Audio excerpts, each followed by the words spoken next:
It's Thursday, March 16th, and as usual, today we have some great info for you guys straight up from Personal Finance Daily. Have you always wondered where millionaires keep their money?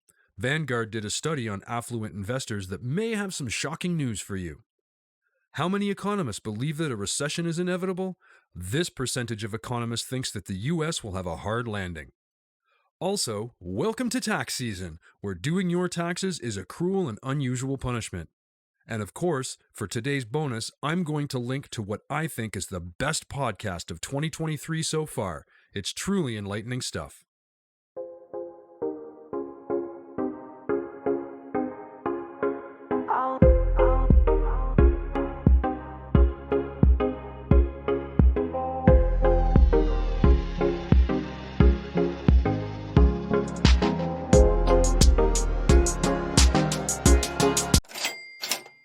Millionaires. They're just like you and I, right? According to a study by Vanguard, millionaires have their assets allocated in the following way: 65% in stocks, or equity, 25% in bonds, fixed income, and 10% in cash. These numbers have also stayed pretty consistent over time. Some other interesting facts from this study: Vanguard affluent investors have long-term risk orientation. Generally, investors take less risk with age. Affluent investors favor a mix of active and passive portfolios, with 75% of households holding a combination of both. Affluent investors favor domestic holdings, although they also have a meaningful exposure to non-US investments. Traditional long-term mutual funds are universally held in affluent household portfolios, as they have been since 2015. However, ETFs have been steadily gaining popularity, with 25% of households incorporating them into their portfolios, up 19% from 2015. During a turbulent start to 2020, most Vanguard affluent households stayed the course. It's all an interesting read, so I will link to the study below in the comments. How does your asset allocation stack up? Do you have a different strategy? Go ahead and let us know in the comments. Recession? No recession? It feels like we've been on the teeter-totter in the playground for the last year or so as the Fed tries to cool inflation. Then last week, another interest rate hike in the US, while Canada just decided to hold the rate as is for now. According to a Bloomberg study last fall, 75% of economists believe that the Fed has no choice but to plunge the US economy into a recession within 2 years in order to bring inflation down, and it doesn't seem like much has changed since then.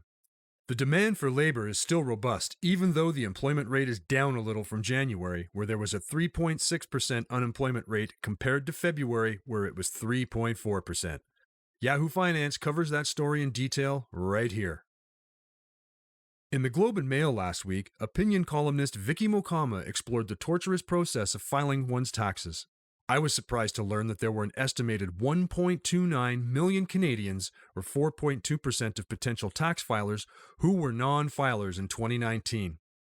Matching census data with tax filings, a 2020 Canadian public policy paper estimated that the national non-filing rate to be 14.8%. In her words, in many other countries, including Portugal, France, and Chile, taxpayers with simple returns only have to verify a pre-filled form. A 2020 Liberal budget promise to bring in pre-filled tax filings hasn't amounted to much yet, but C.D. Howe's report points out that Canada's tax code, with its many niche tax credits and benefits, may be too complicated for that kind of technological overhaul. Of course, simple tax filers can take advantage of the community tax clinics. You can find out more information at the link below. One of my favorite podcasts of this year was that from the Mad Fientist, who recently interviewed Ramit Sethi on how to spend money and actually enjoy it. Here at PFD headquarters, we are all about pairing fiscal responsibility with leading a great life. So it was nice to hear this discussion on how to spend money on things you enjoy and to not sweat the small stuff. Life, after all, is for the living. Thanks for joining us today, and we'll see you tomorrow for the last installment of Personal Finance Daily and the end of our inaugural week.